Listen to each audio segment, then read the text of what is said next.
Think globally act locally. धन्यवाद कार्यक्रम सञ्चालक ज्यू। आजका यस कार्यक्रमका सभा अध्यक्ष ज्यू, अतिथिगण, गुरुवर्ग, निर्णायक मण्डल तथा मेरो प्यारा साथीहरू, मेरो हार्दिक नमस्कार।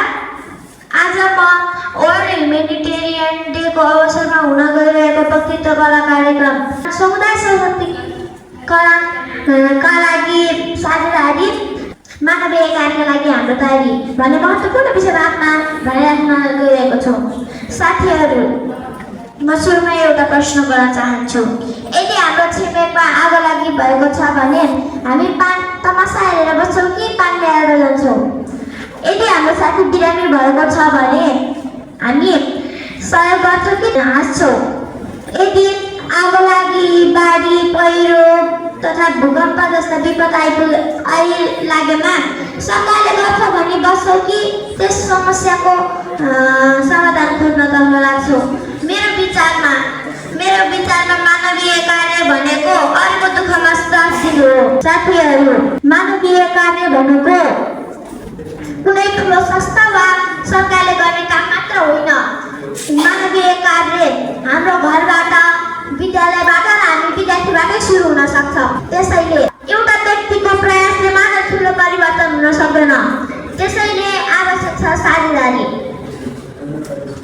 यदि अभिभावकले विद्यालयसँग साझेदारी गर्यो भने शिक्षा बलियो हुन्छ र विद्यालयले समुदायसँग साझेदारी गर्यो भने समुदायमा चेतना बढ्छ।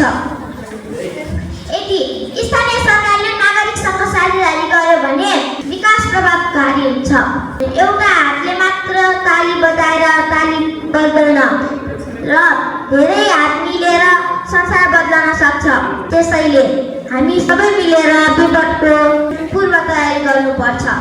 स्मृति गौबलका प्राकृतिक विपद तथा स्वास्थ्य समस्या, गरिबी, अशिक्षा तथा अन्य सामाजिक समस्याबाट अछुतो छैन।